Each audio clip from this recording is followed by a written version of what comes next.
The wind howled through the Bitterroot Range like the cry of something ancient and wounded. Snowflakes drifted sideways in the gray morning, whispering against the pine needles and gathering like ash on the bowed roof of a lonely log cabin. If you're new here, subscribe to the channel and tap the bell icon. Stories like this deserve to be remembered. Jedediah Cole sat in the doorway with his back against the jamb, a worn Sharps rifle laid across his knees. His breath came out in slow, pale threads. He had not spoken to another soul in 93 days, and he knew because he carved a notch into the doorframe every sundown. The wood around the handle was scarred by years of hard winters and harder hands. Once, the cabin had been filled with voices, laughter from a wife he buried 5 winters ago, the soft babble of a child who never made it past her first fever. Now there was only the wheeze of the wind and the ticking groan of the stove. The world below had vanished under a frozen sea. The mountain held its breath, and so did he. Inside, the air smelled of pine pitch, cold iron, and the faint musk of animal hides drying on hooks. Jed fed 2 more sticks into the potbelly stove. The flames crackled, casting orange bars of light across the plank floor.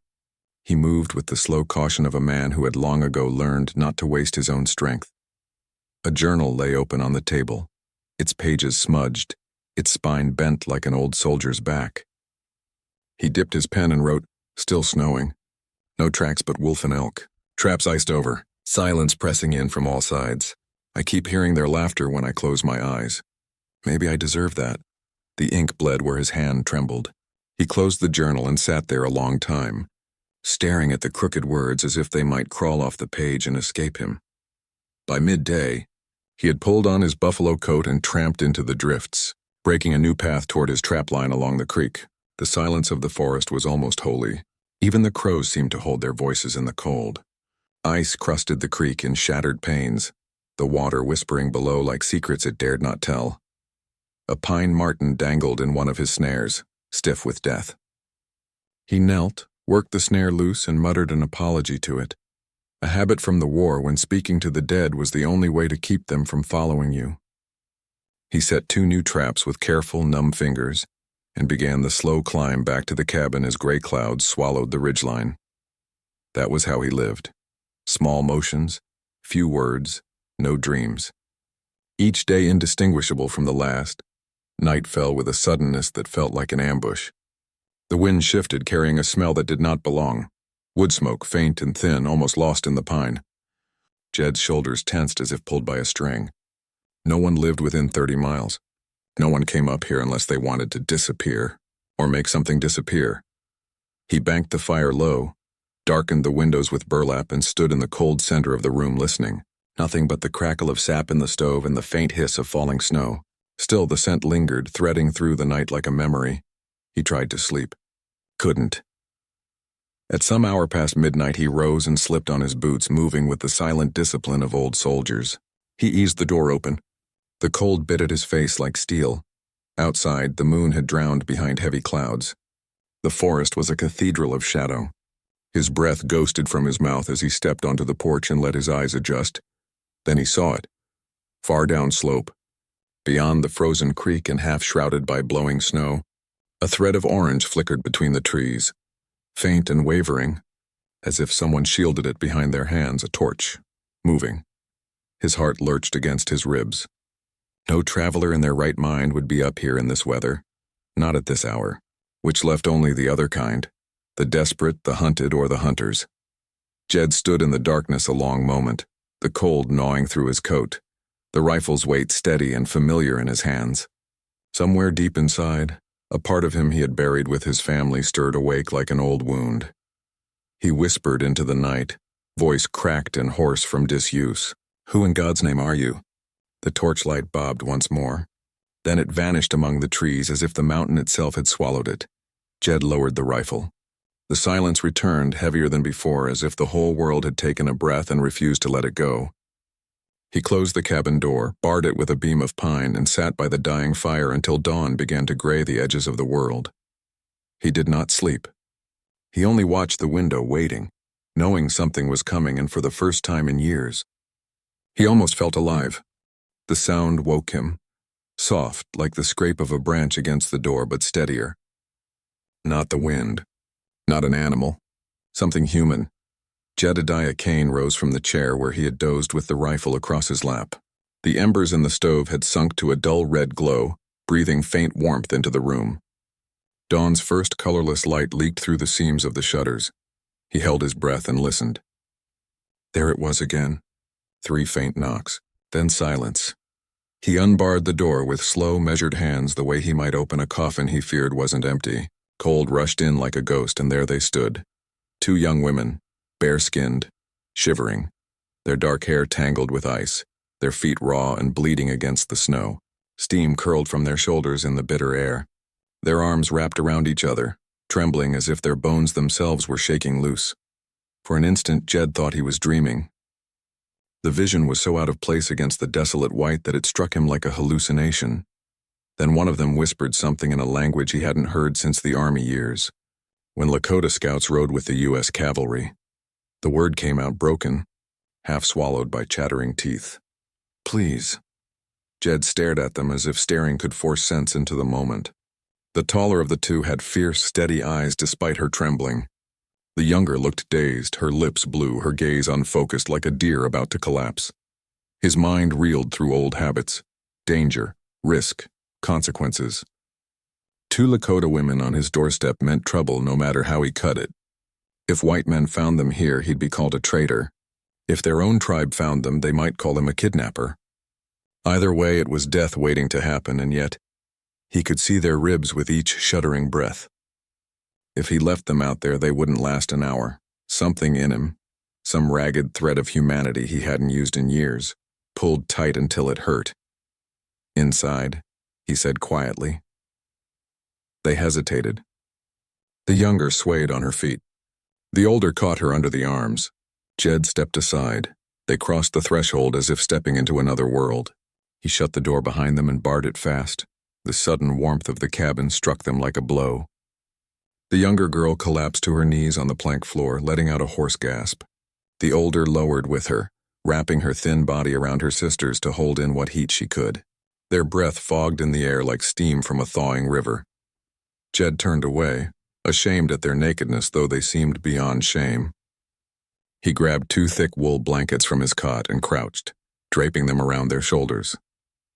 The older woman met his eyes for the first time. Her stare was sharp, defiant even now. He saw not weakness, but something carved from fire and grief. Name? He asked gently. She touched her own chest. Anuka. Then she touched the younger. Sahi. Her voice was cracked stone. Jed crouched by the stove, stoking it to life until the flames roared. He ladled water from the bucket into a kettle and set it to boil.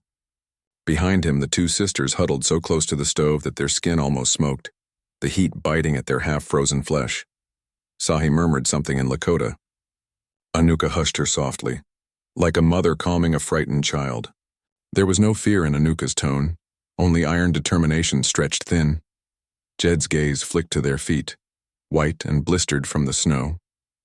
He fetched a pan of warm water and slid it toward them. Feet, he said. Warm slow. Or they'll crack. Anuka watched him warily, then dipped her sister's feet first. Sahi flinched, tears cutting streaks through the grime on her face. Anuka's hands were gentle, certain. She did her own next, jaw clenched, barely flinching. As the kettle began to whistle, Jed poured them 10 cups of hot water. Not tea, just warmth. They cradled the cups like sacred things. Color seeped back into their faces by inches. Only when Sahi began to nod, her eyes rolling with exhaustion, did Anuka allow her head to sag. The younger sister slumped sideways, asleep before she even hit the blanket. Anuka stayed upright, blinking heavily, her gaze still tracking Jed with the quiet suspicion of someone who had learned the cost of trust. Jed sat across from them, rifle across his knees again. The cabin was silent except for the occasional pop from the stove. He thought of all the things that could come from this. The blood, the accusations, the crossfire of 2 worlds that had no place for kindness between them. He thought of the old bounty posters that warned death for anyone caught aiding hostile tribes. Then he looked at the 2 of them. Skin marked with frostburn, hair tangled with pine needles, alive only because they had walked through hell barefoot. He couldn't throw them back into the snow. Anuka's eyes drooped. She tried to speak, forcing English from a throat made for another tongue.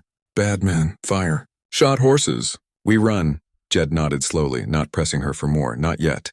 There would be time for truths later, if they survived the night. Sleep, he said.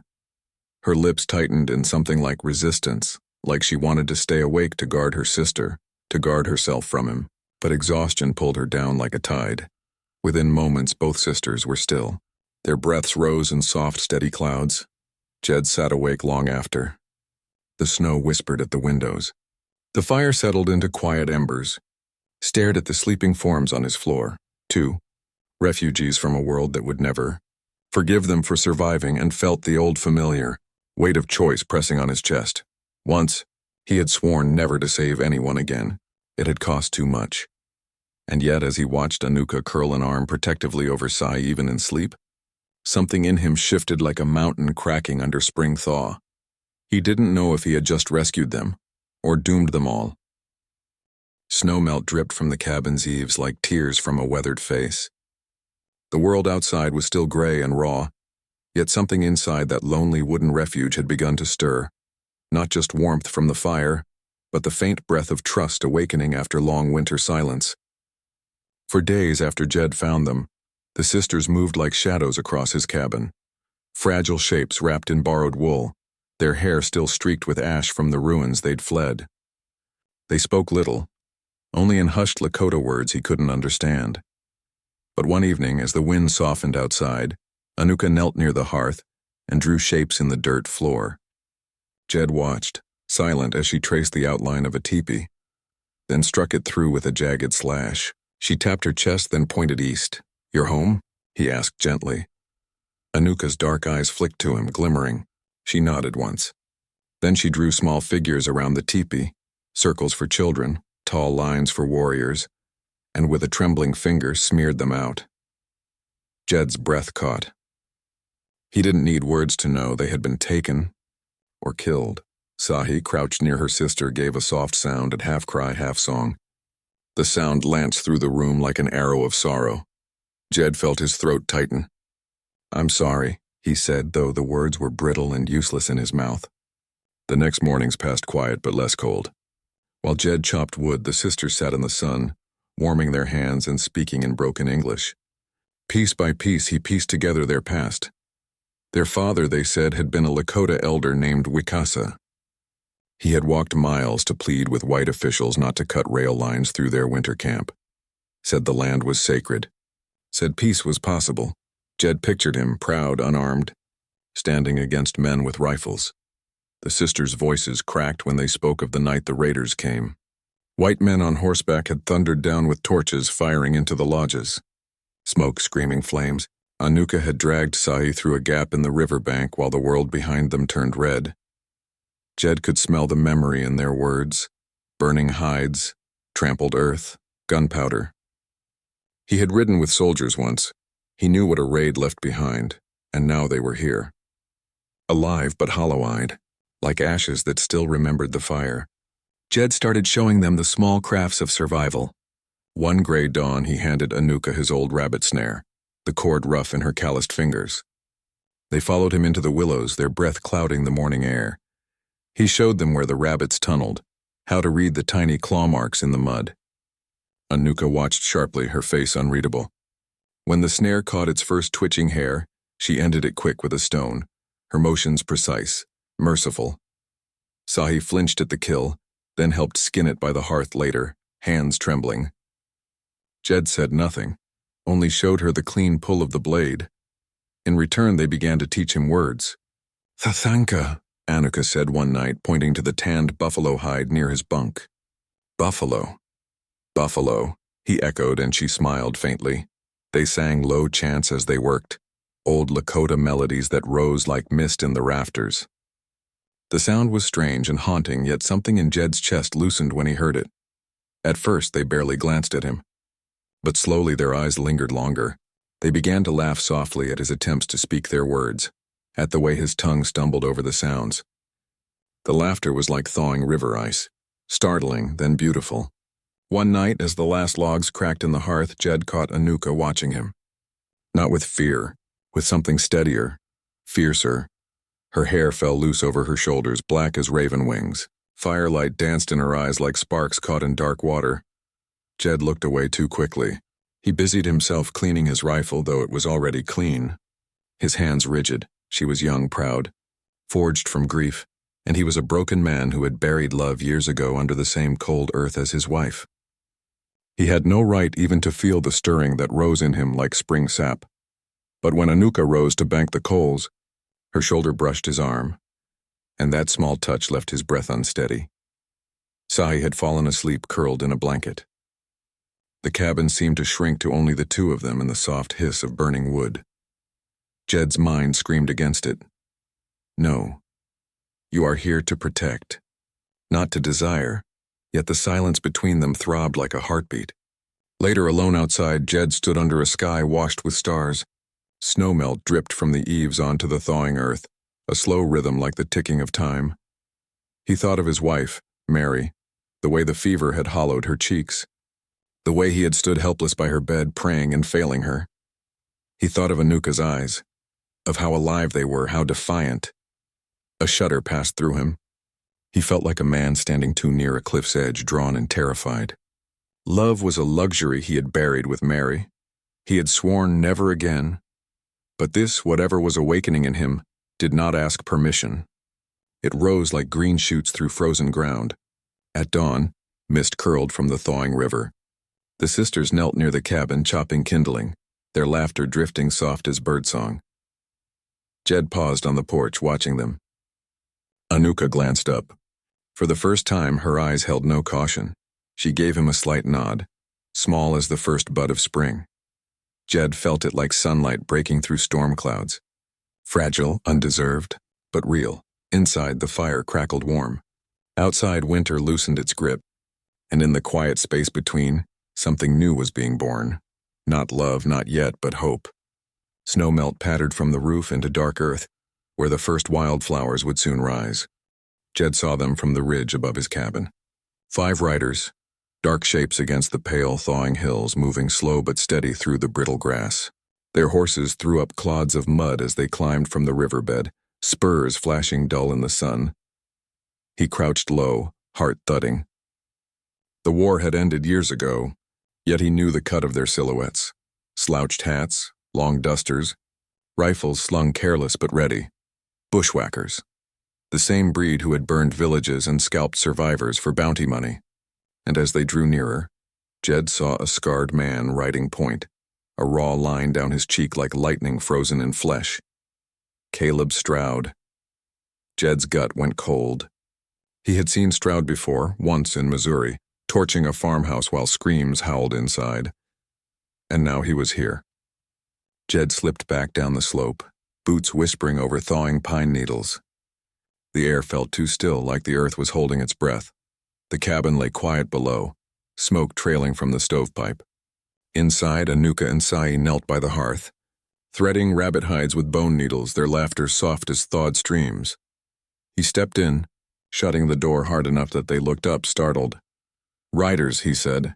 His voice came out rough. 5 of them. "Coming this way." Sahi's face drained. Anuka stiffened like a bowstring. "Who?" she asked low. Jed met her eyes. "Men who killed your village." For a heartbeat, silence crushed the room flat. Then Anuka rose so fast her stool clattered back.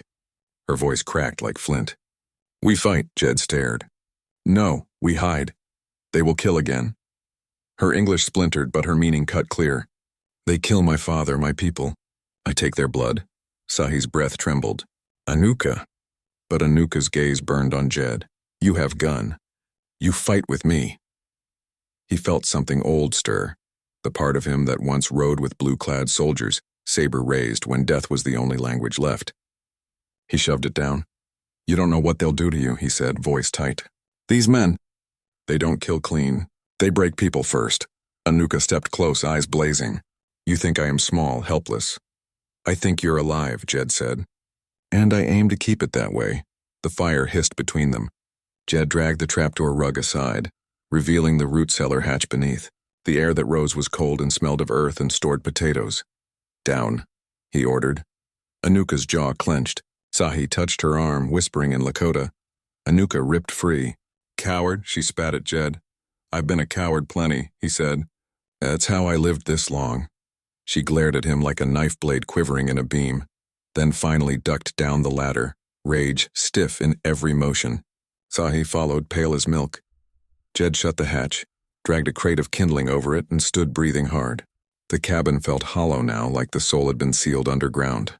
Outside, hoofbeats thudded nearer. The gang fanned out across the yard. Dust trailed their boots as they swung down from their horses. Caleb Stroud stood at their center, his scarred face split by a slow grin. "Well, hell," Stroud drawled. "If it ain't Sergeant Jedediah Cole. Thought you'd gone to dirt by now." Jed stood on the porch with his Winchester cradled loose but ready. "Just living quiet." "Quiet's dull," Stroud said. He spat in the dirt. "We've been chasing some strays. Couple of Lakota girls slipped a noose downriver. Heard they came this way." Jed's face didn't move. "Ain't seen a soul." Stroud's pale eyes swept the yard, the chimney, the cabin walls. "Funny. Place smells like cooking meat and women's soap." "Smells like rabbit," Jed said evenly. Stroud stepped closer. His boots crunched over the old snow. "You were always a bad liar." Jed's hands itched for the rifle. But 5 against 1 was a death wish. And if he fell, the sisters would be dragged screaming into the mud. Stroud stopped at the porch steps, nostrils flaring like a dog catching scent. He sniffed the air, then grinned. "You hiding something under this roof, Cole?" Jed's heart thudded. From beneath the floorboards came the faintest creak. Sahi shifting, maybe. He prayed they kept still. "Only ghosts," Jed said. Stroud's grin faded. His gaze sharpened like a knife edge. "You always did have a soft spot for lost causes."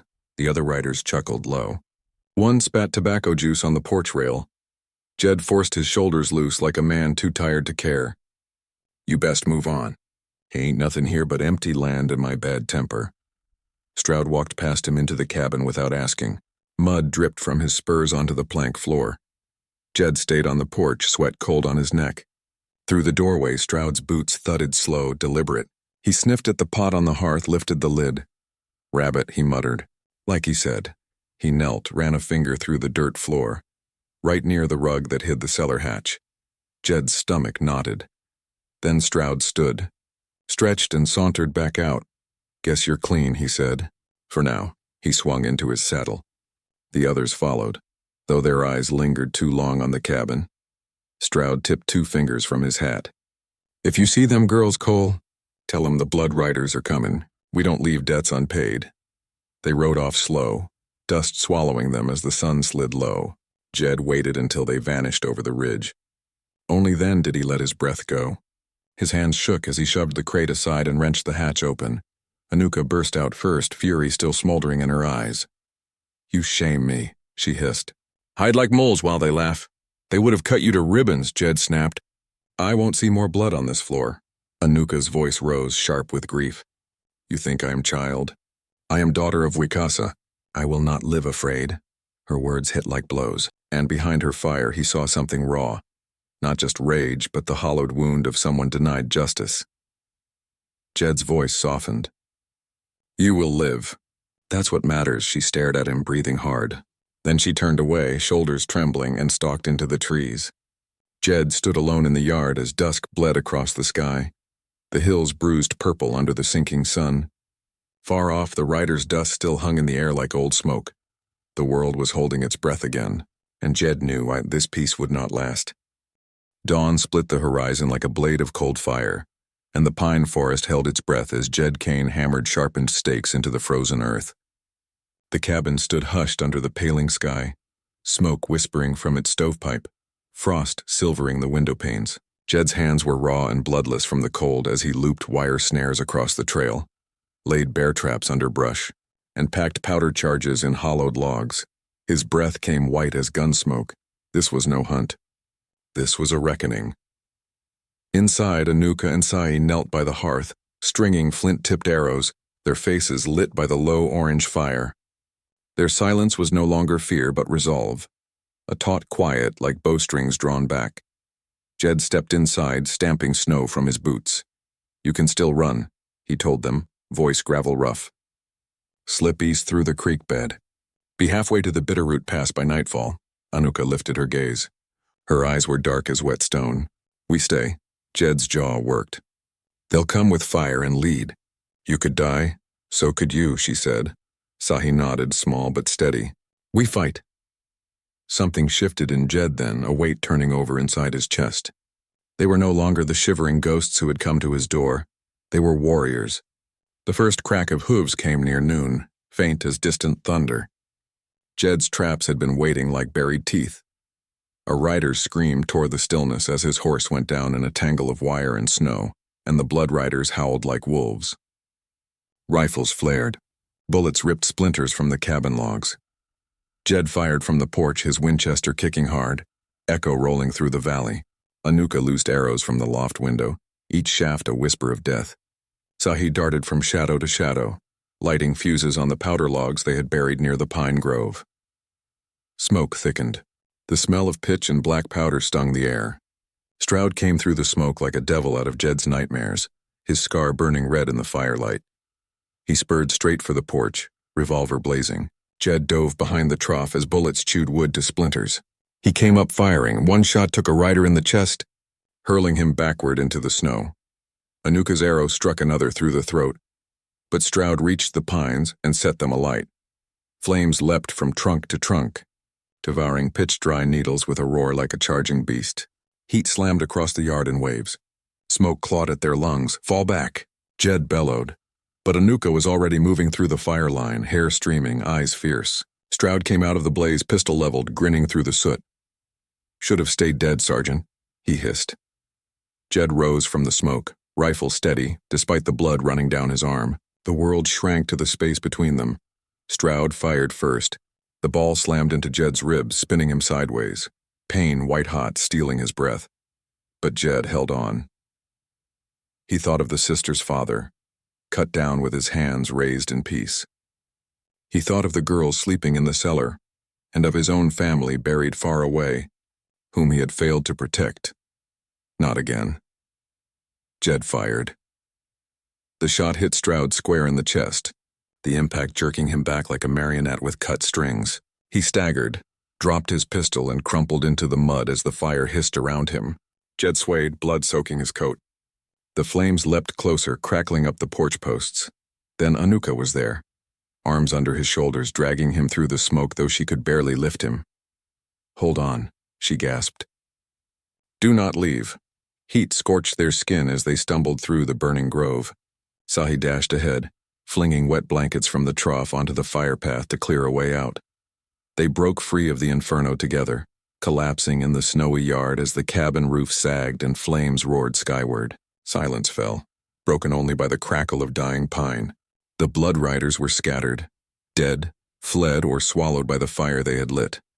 Jed lay on his back, staring up at the pale, cold sky. His breath shuddered in the frigid air. Anuka knelt beside him, hands trembling as she pressed cloth to his wound. Their eyes met, and for the first time there was no wall of grief or rage between them. You saved me, he whispered. Anuka's voice was raw. We saved each other. By dusk, the fire was only glowing ash. The pine stood blackened and skeletal against a rose-colored sky. Jed sat propped against a fallen log, bandaged, watching Anuka and Sahi move among the wreckage like survivors of some ancient storm. Heads high, silent, alive. For the first time in years, he felt the weight inside him ease. The wind came soft from the mountains, scattering embers like fireflies. The last of the snow had gone, leaving the earth raw and dark where it had once lain like a shroud. In the pale light of early spring, mist curled between the blackened pines. Where fire had once roared, birds now darted like fragments of hope. The cabin stood half-ruined but stubborn, its charred timbers bound together by new beams hewn from fresh pine. Hammer strikes echoed through the hollow like heartbeats returning after a long silence. Jed worked slowly, stiff from the wound that still tugged with each breath. His shirt hung open to the cold, showing the angry scar carved across his ribs. He drove a nail, paused to let the pain subside, then drove another. Sweat glimmered on his brow, though the wind was still sharp with mountain chill. Anuka passed him planks without a word, her braids slipping forward over her shoulders as she bent to lift each one. Her hands were nicked and blistered but steady. There was no trace now of the frightened girl who had once hidden her eyes from his. She moved with quiet command, measuring, checking, nodding, and he followed her cues as much as she followed his. Sahi and the youngest, Talon, cleared the scorched earth around the porch, piling stones into neat borders. They argued softly in Lakota, bursts of laughter breaking through like sun through clouds. Even that sound felt like defiance, a declaration that life had returned to this mountain and would not be chased off again. When Jed faltered, gripping his side, Anuka's shadow fell over him. "You should rest," she said softly. He shook his head. "Not yet." But when he rose and the world went white at the edges, she caught his arm and eased him down onto the steps. Her hand lingered there just above the scar, and though her eyes were steady, he saw the tremor in her throat. By week's end, they had fenced a small square of earth just beyond the cabin, where the snowmelt fed the soil. Jed watched as Anuka pressed corn kernels into the dark furrows, her fingers leaving tiny craters like constellations. Talon sprinkled water from a dented tin cup. "This place once fed nothing but silence," Jed said quietly. "And now it will feed us," Anuka replied, not looking up, her words rooted deeper than the seeds. Jed knelt, pressing his palm to the soil. It was damp and cool, smelling of earth and rebirth. He had come here once to disappear. Now he found himself fighting to remain. That night, the cabin glowed with lamplight against the dark. The roof was patched, the walls sealed, and the wind no longer howled through the cracks. Jed lay awake on his cot, listening to the soft murmur of the sisters breathing nearby, the occasional laugh from Sahi as she drifted through dreams. He rose quietly and stepped outside. The sky was clean and endless, scattered with stars sharp as shattered glass. The pines stood black and tall, their burnt edges silvered by moonlight. Where there had been flames, there was only stillness now. Anuka stood at the garden's edge, arms wrapped around herself. She did not turn when he approached. "Could have sworn you were asleep," Jed said. "I was listening," she murmured. The mountain breathes again. They stood in silence. The wind carried the smell of wet soil, pine sap, and faint wood smoke. Jed flexed his hands, still rough and scarred. She reached out and took them in hers. The gesture was small, wordless. Her thumbs traced the jagged lines where fire and blade had marked him. He saw the same marks hidden in her, not on skin but behind her eyes. Neither spoke of love. They did not have to. What passed between them was quieter, heavier, a vow made not with words but with the steady grip of scarred hands in the moonlight. From the doorway, Sahi's voice broke the stillness. "If you're going to stand there holding hands all night, at least plant more corn while you do it." Anuka flushed in the silver light. Jed huffed a laugh, low and broken but real. Sahi darted back inside, her laughter tumbling behind her like wind chimes. The sound rolled across the hollow, strange and beautiful against the deep hush of the mountain. Anuka did not let go, and Jed did not want her to. By dawn, mist drifted over the valley where snow had once lain heavy. Birds threaded the pale light with their cries. Smoke curled from the cabin chimney. The garden soil shone black and rich with dew. The mountain, once silent and cold, now echoed with voices, laughter, and life. That was my story. If it reached you, tell me what you felt. Don't let silence bury us again. Drop your thoughts in the comments, and tell me where in the world you're listening from.